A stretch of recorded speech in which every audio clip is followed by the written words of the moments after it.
Hello guys, welcome to fill learners. My name is Alok. ఇవాళ వీడియోలో మనం ఇల్లు కొంటే బెటరా లేదంటే అద్దెకుంటే బెటరా, కొన్నందువల్ల అడ్వాంటేజెస్ ఏంటి, డిసడ్వాంటేజెస్ ఏంటి, అండ్ అద్దెకుంటం వల్ల అడ్వాంటేజెస్ ఏంటి, డిసడ్వాంటేజెస్ ఏంటి. సో ఇవాళ వీడియోలో దీని గురించి తెలుసుకుందాం. సో లేట్ చేయకుండా let's get into the video.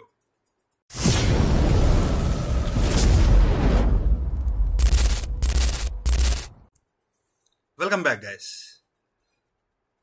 ఈ కాన్సెప్ట్ గురించి మొదలు పెట్టే ముందు ఒక చిన్న డిస్క్లైమర్ అవుతాం అనుకుంటున్నాను. యాక్చువల్లీ ఈ వీడియో అనేది ఎంటర్టైన్మెంట్ పర్పస్ అయితే కాదు భయ్య, ఇది టోటలీ ఎడ్యుకేషనల్ పర్పస్. ఇది నీ గురించి నీ కోసం తయారు చేస్తున్నది. ఇది ఒకవేళ నువ్వు అర్థం చేసుకోగలిగి ఈ వీడియోలో చెప్పే ప్రతి పాయింట్ అర్థం చేసుకోగలిగి నువ్వు పాటిస్తే కనుక నీ లైఫ్ 50 years తర్వాత ఒక బెటర్ వేలో ఉంటుంది, బెటర్ ప్లేస్లో ఉంటుంది. నువ్వు ఎంటర్టైన్మెంట్ లేదంటే ఇంకేదైనా చూద్దామని వచ్చినప్పుడు ఈ వీడియో నీకు పనికిరాదు. సో స్కిప్ చేసుకుని వేరే దానికి వెళ్ళిపోవచ్చు. సో నాకైతే ఫరక్ పడదు. నీకు ఎడ్యుకేషన్ కావాలి, నేర్చుకోవాలి, దీనివల్ల నీకు ఏమైనా ఉపయోగం ఉంటుంది అనుకున్నప్పుడే ఈ వీడియోని ఎండ్ వరకు చూడు. మొదలెట్టి మధ్యలో మాత్రం వెళ్ళవాకు. ఎండ్ వరకు చూడు, ఎండ్ వరకు చూసి నేర్చుకో. అది షో అయితే స్టార్ట్ చేద్దాం. సో ఇల్లు కొనడం వల్ల ఉపయోగం ఏంది, ఫస్ట్ ఎగ్జాంపుల్ తీసుకుందాం. ఎగ్జాంపుల్ ఎవరి మీద ఎందుకు, నా మీద నేనే చెప్తాను. ఇప్పుడు నాకు 26 years. సో 30 years వచ్చేసరికి జాబ్ వచ్చింది, ప్లస్ సేవింగ్స్ అన్ని కష్టపడి సేవ్ చేశాను. సేవ్ చేసినాక ఆల్మోస్ట్ 25 years దాటిన ప్రతి అబ్బాయికి ఫస్ట్ కోరిక అండ్ గోల్ జాబ్ రావాలని, అండ్ సెకండ్ గోల్ వచ్చేసి ప్రతి ఒక్కరికి ఒక ఇల్లు కట్టించి, మంచి ఇల్లు లేదా కొని దాంట్లో వాళ్ళ పేరెంట్స్ని పెట్టాలి, దాంట్లో పెళ్ళి అయినట్టుంటే పెళ్ళి, మ్యారేజ్ అంటే వైఫ్ వాళ్ళని ఉంచాలి, మంచిగా చూసుకోవాలి అని ప్రతి అబ్బాయి కోరిక ఇదే ఉంటుంది. ఈవెన్ గర్ల్ అయినా అదే ఉంటుంది. ఆఫ్టర్ జాబ్ సెకండ్ కోరిక ఇదే ఉంటుంది.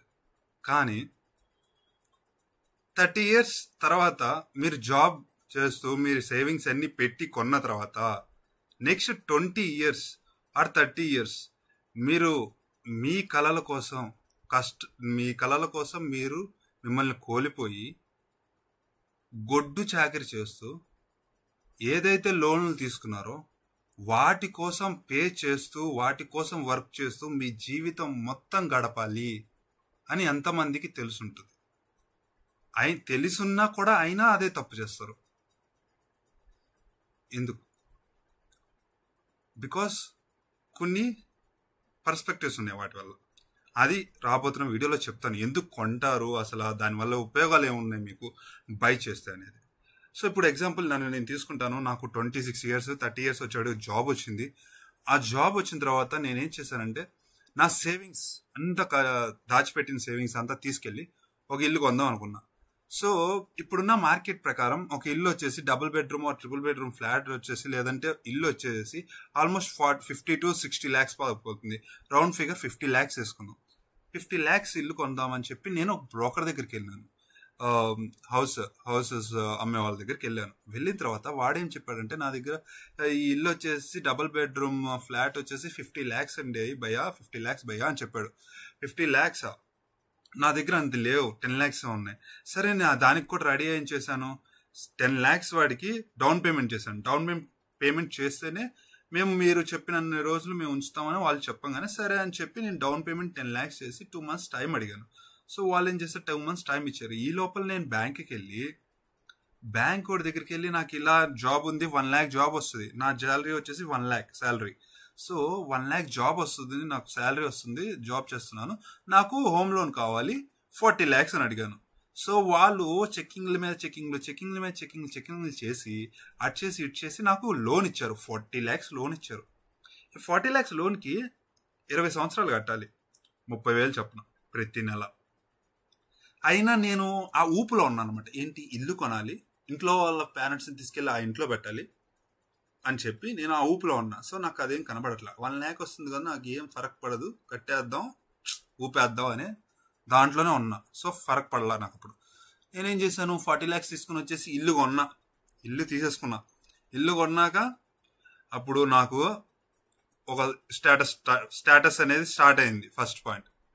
సో ఇల్లు కొనంగానే ఏమైనా ఆగిపోతామా అంటే ఆగిపోంగా. వెంటనే ఏం చేస్తాం, గృహప్రవేశం అని చెప్పి, పాలు పొంగియడం అని చెప్పి, భోజనాలు అని చెప్పి, అయ్యి అని చెప్పి, ఇయ్యి అని చెప్పి చుట్టాలందరినీ పిలుస్తాం. నిజానికి మనం ఆ పూజలు చేసేది లేదా భోజనాలు పెట్టేది ఏదో సాంప్రబద్ధంగా దానికి చెయ్యం. మనం దేనికి చేస్తాం అంటే మన లెవెల్ చూపించుకోవడానికి. అరే మనం ఒక ఇల్లు కొన్నాం, స్టేటస్ పెంచుకున్నాం, ఇది నాకు జాబ్ వచ్చింది, ఇలా ఒక ఇల్లు కొన్నాను చూపించుకోవడం కోసం వాళ్ళందరినీ పిలుస్తాం. మెయిన్ ఇంపార్టెంట్ పాయింట్ చుట్టాలను పిలిచేది. సో వాళ్ళు వస్తారు, చుట్టాలందరూ వస్తారు. ఇంటికి వచ్చినప్పుడు ఇప్పుడు నేను ఉన్నాను ఎక్కడో లోపల ఇంట్లో దగ్గర ఉన్నాను, మా నాన్న కొంచెం దగ్గర దూరంగా ఉన్నాడు. మా నాన్న దగ్గరికి వస్తాడు, ఏమయ్యా సతీష్ మీ అబ్బాయి బాగా ఎదిగిపోయాడు, సో ఇల్లు కూడా కొనేసాడు, ఇంకేంటి నెక్స్ట్ సూపరు, మంచి జాబ్ చేస్తున్నాడు పెద్ద కంపెనీలో, లక్ష సంపాదిస్తున్నాడు, ఇంకేంటి ఇల్లు కూడా కొనేసాడుగా, ఇంకేంటి నెక్స్ట్ పెళ్ళే కదా అని అంటాడు ఆయన వచ్చి. చుట్టాలు. మా నాన్న ఏమంటాడు, అదే ఏముంది కష్టపడ్డాడు బాగా, సో సంపాదించుకుని ఇల్లు కొన్నాడు ఆయన మా నాన్న అంటాడు. ఈ అన్ని మాటలింటే మా అమ్మ ఏం చేస్తుంది, నా కొడుకు ఎదిగిపోయాడు అది చెప్పి ఇది చెప్పి మా అమ్మ కన్నీళ్ళతో నా దగ్గరకు వచ్చి హక్ చేసుకునిద్ది. నేను సరేలేమా వదిలేసేసి అది అని చెప్తా. ఆ రోజుకి భోజనాలు తినేసి చుట్టాలు వెళ్ళిపోతారు, వాళ్ళ ఇంటికి వాళ్ళు, వీళ్ళింటికి అందరు ఎవరింటికి వాళ్ళు అందరూ వెళ్ళిపోతారు. వెళ్ళిపోయిన తర్వాత ఇంత ఇల్లు కొన్నాక మనకి కాలు ఆగిద్దా చెయ్యి ఆగిద్దా అంటే ఆగదు. సో ఈ స్టేటస్ ఇల్లు మెయింటైన్ చేయడం కోసం సూపర్ కార్ తీస్తాం, 4-వీలర్ ఫార్చునర్ తీసాం అనుకుందాం. ఫార్చునర్ కార్ తీసాం, ఎంత ఒక 25 లక్షలు ఏమో పెట్టి తీసాం ఈఎంఐ మీద. అదొక 20,000 పడుతుంది. నాకు ₹1,00,000 జీతం బరాబర్, ఇదంతా 20,000 కదా, 30,000 అదొక 20,000 కట్టేద్దాంలే అని ఫార్చునర్ కార్ తీసా. ఏంటి, లెవెల్ మెయింటైన్ చేయడం కోసం. లెవెల్ మెయింటైన్ చేస్తాను, ఫార్చునర్ కార్ తీసా. దాంతోపాటు కొన్ని ఇవి కూడా ఉంటాయిగా అప్లయన్సెస్ హోమ్లో. అంటే ఇప్పుడు ఇల్లు కొనేటప్పుడు ఎవడైతే సేల్ చేస్తున్నాడో వాడు టీవీ, సోఫా సెట్టు, బెడ్, దివాన్ ఘాట్లు, లేదంటే ఫ్రిడ్జ్, వాషింగ్ మిషన్లు అవన్నీ ఇవ్వడు కదా, మనమే కొనుక్కోవాలి. సో కొన్ని డబ్బులు పెట్టుకున్నా మిగతా అన్ని అల్టిమేట్గా మనం ఏం చేయాలి, ఈఎంఐస్ పెట్టి తీసుకోవాల్సి ఉంటుంది. లైక్ ఏసీ అవ్వచ్చు, టీవీ అవ్వచ్చు, ఫ్యాన్ అవ్వచ్చు, ఫ్రిడ్జ్ అవ్వచ్చు, ఓవెన్ అవ్వచ్చు, వాట్ ఎవర్, ఇవన్నీ మనం కొన్ని ఈఎంఐస్ పెట్టి తీసుకోవాల్సి ఉంటుంది. సో అవి ఒక మనకి 25,000 అలా పడింది అనుకుందాం. సో వీటి వల్ల ఇంత అమౌంట్ మనకి ఆల్మోస్ట్ ఎగిరిపోతుంది, 75,000 దాకా వెళ్ళిపోతుంది. సో 75,000 ఎగిరిపోయినా ఇంకా నాకు 25,000 వస్తుంది కదా అని అనుకుంటాం. సో ఈ 25,000 మీకు ఇంకా క్లియర్గా అమౌంటింగ్ అర్థం కావాలంటే మిమ్మల్ని ఎక్సెల్లోకి తీసుకెళ్తా. సో దానికంటే ముందు ఎక్సెల్కి వెళ్ళే ముందు మనం సో ఇవన్నీ తీసుకుంటాం. ఫస్ట్ ప్రోస్ అంటే అడ్వాంటేజెస్ ఇల్లు కొనటం వల్ల ఏంటంటే, ఫస్ట్ సొసైటీలో ఒక పేరు వస్తుంది, అందరి ముందు గౌరవం పెరుగుతుంది, నిన్నందరూ ఇది చేస్తారు, నీకంటూ ఒక స్టేటస్ పెరిగిపోద్ది. ఈ అడ్వాంటేజెస్ నువ్వు ఇల్లు కొనటం వల్ల. డిసడ్వాంటేజెస్, నువ్వు పూర్తిగా డెప్ట్లోకి వెళ్ళిపోతావు, నీ జీవితాంతం గొడ్డు చాకిరి చేయాలా, పీస్ స్వేచ్ఛ అనేది ఉండదు, ఆఫీసులో ప్రెషర్ ఎక్కువైనా ఆ కోపం ఇంట్లోనే చూపించాలా, ఏం జరిగినా అక్కడే చూపించాలా. నువ్వు 50 ఏళ్ళు కాదు 70-80 ఏళ్ళు జీవితం అంతా నువ్వు వర్క్ చేసినా కూడా నీ జీవితంలో నువ్వు ఇచ్చేయలేవు. సరే భయ్య, మీకు బైక్ తీసుకున్నారు, ఒక ఇల్లు తీసుకున్నారు, కొన్నాళ్ళు ఉన్నారు, లైక్ 5 to 10 years ఉన్నారు. ఉన్న తర్వాత మీకు ఆఫీస్ నుంచి వేరే చోటికి, లైక్ వేరే స్టేట్కి వెళ్ళాల్సి వచ్చింది జాబ్ పని మీద. సో అల్టిమేట్గా మీరు వెళ్తారు, మీరు ఒక్కళ్ళే వెళ్ళరుగా, మీ పేరెంట్స్ని ఒక్కళ్ళనే అంత పెద్ద ఇంట్లో వదిలేసి వెళ్ళాలని మీకు భయం వేస్తుంది. నేనే అనుకుందాం, నాకు జాబ్ వచ్చింది కదా, ఆ జాబ్ వేరే స్టేట్కి మార్చారు. సో ఆ స్టేట్కి మార్చినప్పుడు నేను వాళ్ళిద్దరిని ఆ ఇంట్లో వదిలేసి వెళ్ళాలంటే ఇదిగా ఉంటుంది. సో అల్టిమేట్గా నేనేం చేస్తాను, సరే అని చెప్పి వాళ్ళిద్దరిని కూడా తీసుకెళ్ళాను.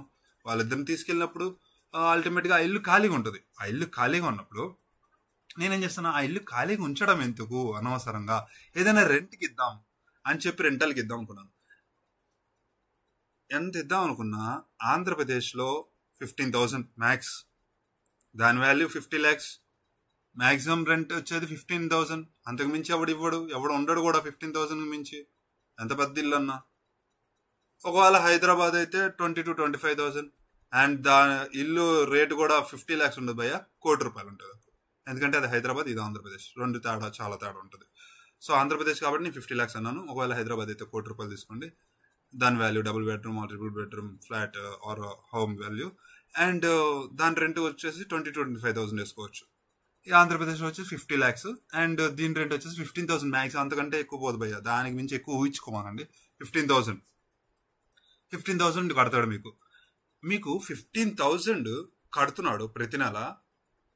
మీకు లైక్ ఇప్పుడు మీరు 40 లక్షలు లోన్ తీసుకున్నారు కదా, హోమ్ లోన్. అది 40 లక్షలు 20,000 కట్టాలా మీరు. ఈడు 15,000 కడుతున్నాడు అనుకుందాం, మ్యాక్స్ వేసుకుందాం 15,000. 15,000 మీకు ఎన్ని నెలలు కడితే మీకు ఆ 40 లక్షలు పూర్తవుతుంది? ఎప్పటికి పూర్తవుతుంది? ఇంకో 50 సంవత్సరాలు కట్టినా కూడా ఆ 40 లక్షలు పూర్తవవు మీకు. ఎందుకంటే ఇప్పుడు మీరు కొన్నది 50 లక్షలు పెట్టి, 50 లక్షలు పెట్టి ఆ ఏదైతే అసెట్ ఉందో అది పెరుగుతూ ఉంటుంది. మీరు ఇల్లు కొన్నారు, దాని వాల్యూ పెరుగుతుంది, అది తగ్గదని చెప్పట్లా, తగ్గుతూ పెరుగుద్ది. దాంతోపాటు మనోడు రెంట్ కూడా పెంచుతారు. ఎంత 1,000, 1,500, 22,000 పెంచుతూ ఉంటారు. అంత పెంచినా వాటి లిమిట్ వరకు పే చేస్తాడు, తర్వాత వెళ్ళిపోతాడు, మళ్ళీ వేరే వాళ్ళు వస్తారు. అర్థమవుతుందా? సో ఇది పెరుగుతూ ఉంటుంది, ఇది పెరుగుతూ ఉంటుంది. ఈక్వల్లో ఉన్నప్పుడు వాడు ఎన్నేళ్ళు పే చేసినా మీకు ఆ అమౌంట్ అనేది పూర్తి కాదు. మీరు ఇల్లు కొనటం వల్ల అర్థమవుతుందా? పూర్తిగా డెప్ట్లోకి వెళ్ళి జీవితాంతం ఒక 60-70 సంవత్సరాలు వచ్చేదాకా మీ జీవితం అంతా వర్క్ చేస్తూ ఉండాలి. మరి ఇల్లు కొనకూడదా? మేము ఇల్లు కొనాలి కదా.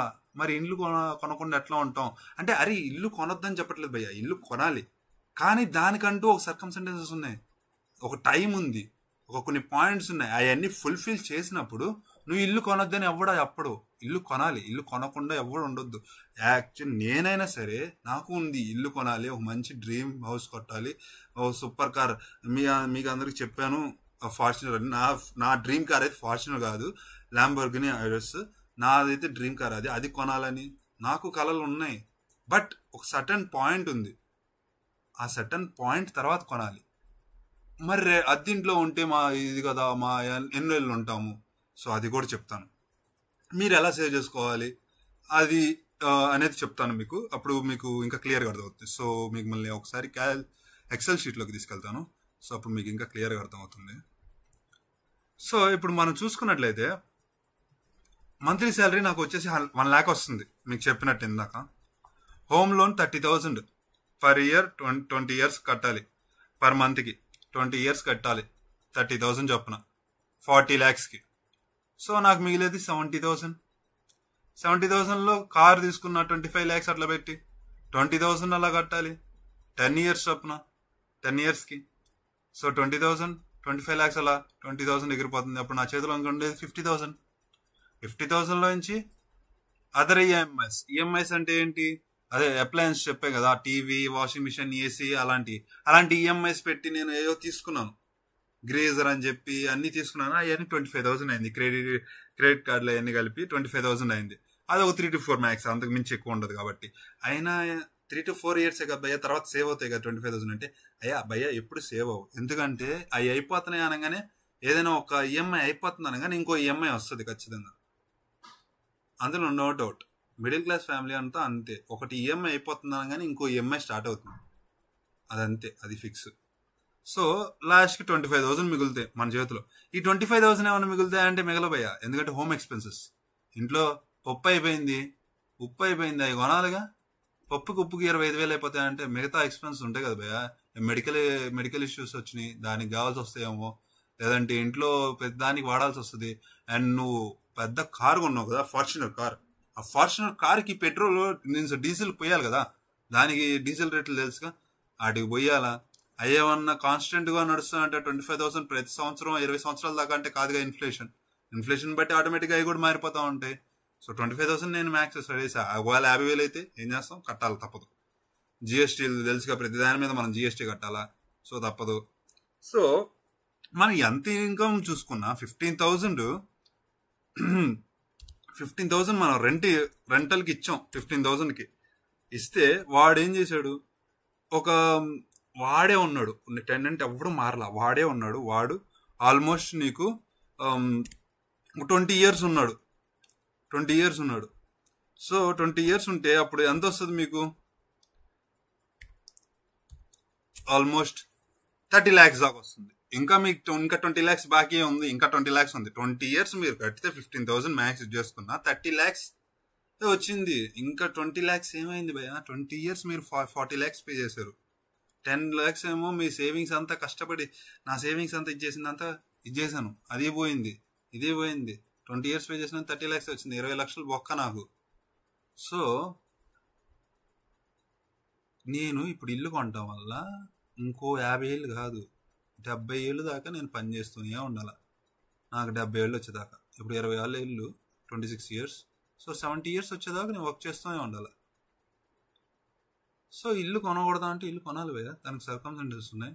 ఎప్పుడు దాకా కొనకూడదు, ఎప్పుడు దాకా కొనకుండా నువ్వు సేవ్ చేసి మనీ ఎప్పుడు కొనాలి, 50 to 55 years తర్వాత నువ్వు ఇల్లు కొనాలి. ఎప్పుడు నీ సేవింగ్స్ వచ్చేసి 1 crore దాటిపోయినప్పుడు, 1 crore దాటిపోయి 2 crores 3 crores అట్లా ఉన్నప్పుడు నీ సేవింగ్స్, అప్పుడు మాత్రమే నువ్వు ఇల్లు కొనడానికి ట్రై చేయాలి. అది ఎలా ఉండాలి, 40 to 50 lakhs లోపల ఉండాలి ఇల్లు. ఏంటి 20 years తర్వాత 40 to 50 lakhs లోపల రాదు కదా భయ్యా. ఇప్పుడంటే 40 to 50 lakhs డబుల్ బెడ్రూమ్ ఉంది, అప్పుడు ఇంకా రేట్లు పెరిగిపోవచ్చు, అంటే పెరిగిపోవచ్చు. కానీ దాని అకార్డింగ్ టు నువ్వు ఏదైతే సేవ్ చేస్తున్నావు అమౌంట్ కూడా సేవ్ అవుతుంది కదా, ఇంక్రీజ్ అవ్వచ్చుగా, చెప్పలేం. అందుకే నేను maximum amount 1 to 1.5 crore 2 crores అని చెప్తున్నా. 50 నుంచి 55 years వచ్చిన తర్వాతే మీరు ఇల్లు కొనాలి. అన్నెసరిగా 25 నుంచి 50 లోపల ఉన్నప్పుడే కొంటే ఇంకో 20 సంవత్సరాలు ఎక్స్ట్రా కలుపుకొని 70 సంవత్సరాలు పనిచేసినా మీ అప్పులు తీరవు. మీతో పాటు మీ పిల్లల్ని కూడా ఇబ్బందిలో పెడతారు. దిస్ ఈస్ గ్యారంటీ, ఇదే జరిగిద్ది.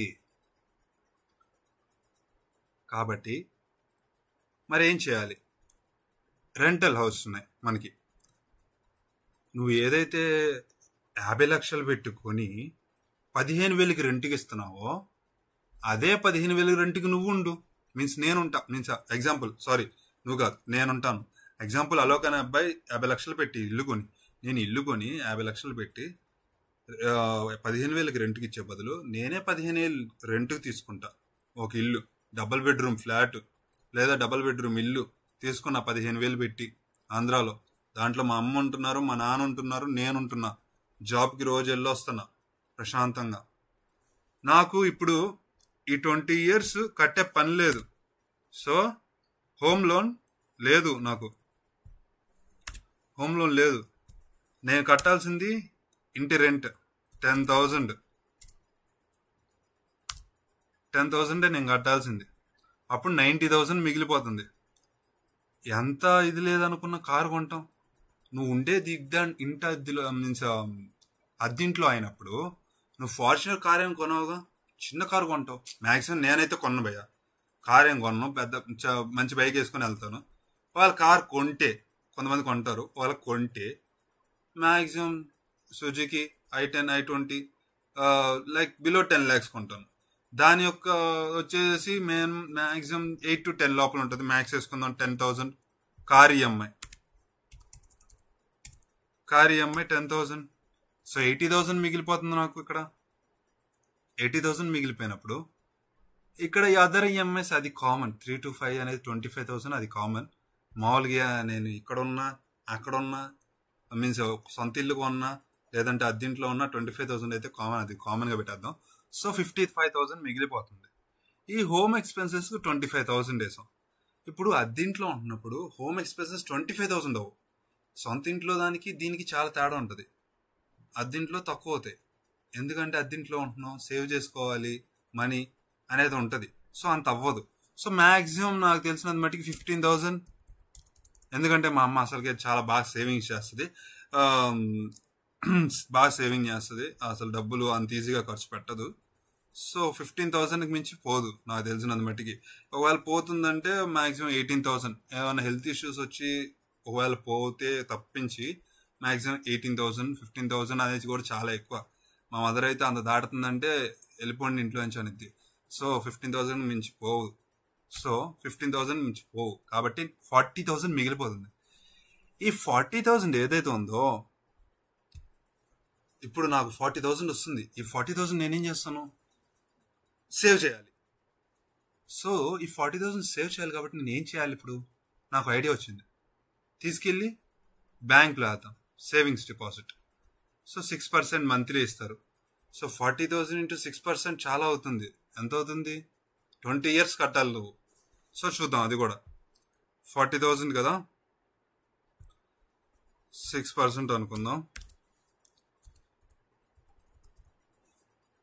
So 40,000 into 6%, 2,400. 6% యావరేజ్ అంతే ఇస్తుంది కదా, లెస్ 1% ఇస్తుంది. దాన్ని బట్టి మీరు క్యాలిక్యులేట్ చేసుకోవచ్చు. 2,400 యాక్చువల్లీ 20 years కదా, 20 years ఇంటూ 12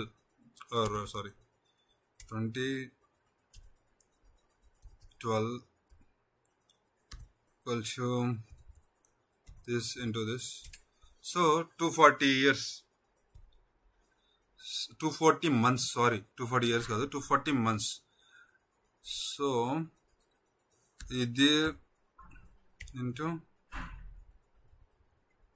క్యాల్కులేట్ చేస్తే 5,76,000 మీకు వస్తుంది. ఏంటి? 20 years తర్వాత బ్యాంక్లో సేవింగ్స్ డిపాజిట్ చేస్తే 5,76,000 మీకు ఆల్మోస్ట్ 240 months తర్వాత, అంటే 20 years తర్వాత వస్తుంది.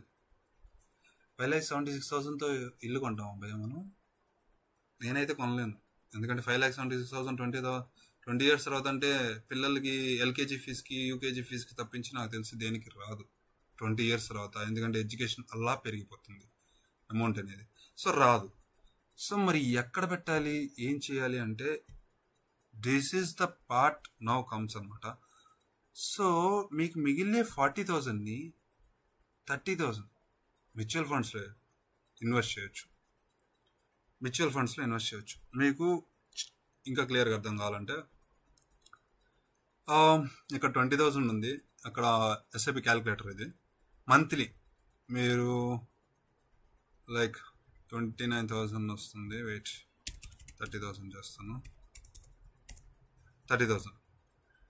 30,000 ప్రతి మంత్ కడుతున్నారు. ప్రతి మంత్ 30,000 కడుతున్నారు.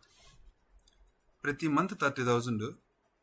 ఇయర్ వచ్చేసరికి 10% ఇంక్రిమెంట్తో, అంటే 30 కడుతున్నారు, 10% ఇంక్రిమెంట్ అంటే 3,000 ఎక్స్ట్రా.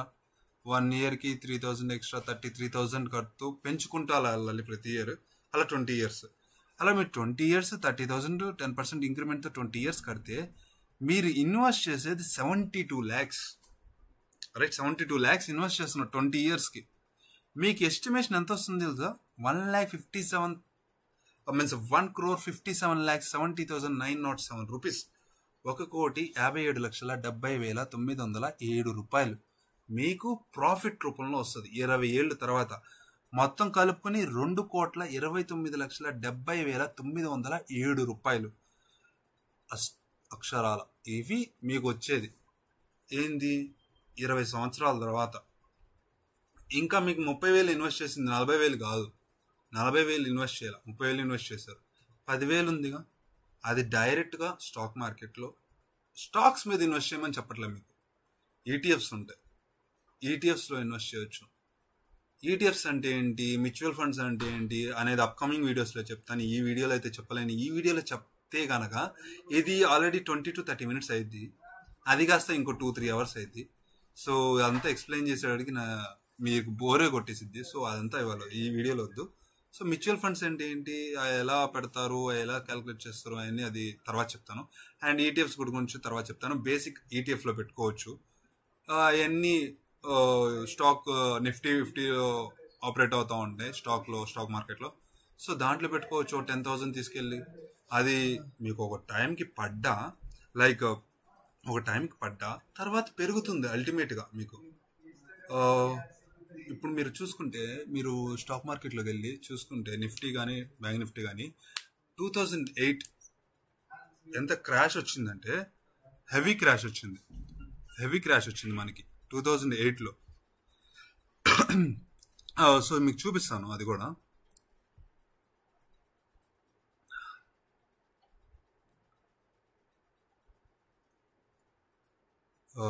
లోడ్ అవుతా ఉంది. సో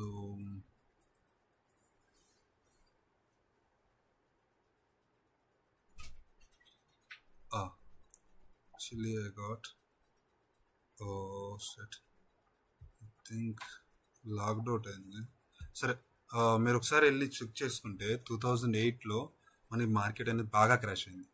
మార్కెట్ బాగా క్రాష్ అయ్యి ఆ టైంలో మళ్ళీ బౌన్స్ బ్యాక్ అయింది చాలా వాటికి. ఆల్మోస్ట్ మనకి 2008లో చూసుకుంటే -3 అట్లా ఆ టైంలోకి వెళ్ళిపోయింది. మళ్ళీ బౌన్స్ బ్యాక్ అయ్యి 6 or 9లోకి ఇన్ఫ్లేషన్ అనేది మళ్ళీ బౌన్స్ బ్యాక్ అయింది. అండ్ 2020లో కూడా చూసుకుంటే -5లోకి వెళ్ళిపోయింది. మళ్ళీ +6లోకి వచ్చింది 2020 కరోనా తర్వాత. సో ఎప్పుడు మార్కెట్ పడుతుందనే కాదు, మార్కెట్ పడుతుంది. ఆ పడే టైంలో కూడా మనం స్టాండర్డైజ్గా ఏమి కదలకుండా ప్రశాంతంగా ఉండి మనం దాన్ని నమ్మితే ఆ మార్కెట్ మళ్ళీ పెరుగుతుంది. మార్కెట్ ఖచ్చితంగా పెరుగుతుంది, దానిలో నో డౌట్ పెరుగుతుంది. లాంగ్ రన్లో పెరుగుతుంది. కాబట్టి మీకు అల్టిమేట్గా ప్రాఫిట్ అనేది ఒక 20,000 తర్వాత వచ్చేస్తుంది. ఈ 30,000 అనేది ఈ క్యాలిక్యులేషన్ అనేది ఒక స్మాల్ క్యాలిక్యులేషన్. ఇదే జరగవచ్చు అని లేదు, ఎందుకంటే ప్రాఫిట్ అనేది ఇంకా పెరగచ్చు. బికాజ్ ఎట్లా ఇస్తుందో మనకి మార్కెట్ అనేది తెలియదు. లిక్విడ్ ప్రాఫిట్ బాగా ఒక 10%, 20%కి వెళ్తే మనం చెప్పలేం. So we cannot expansion. ఇది just basic example of calculation. So మీరు ఒక 30,000 ఇన్వెస్ట్ చేస్తే 10% ఆఫ్ ఇంక్రిమెంట్ ప్రతి ఇయర్తో 20 years దాకా మీకు ఆల్మోస్ట్ 2,29,70,907 రూపాయల వరకు మీకు ప్రాఫిట్ వస్తుంది. అప్పుడు 50 ఏళ్ళు వచ్చినాక ఈ 2 కోట్లలో మీరు 1 కోటి పెట్టి ఇల్లు కొన్న ఇంకా 1,29,70,907 రూపాయలు ఉంటాయి.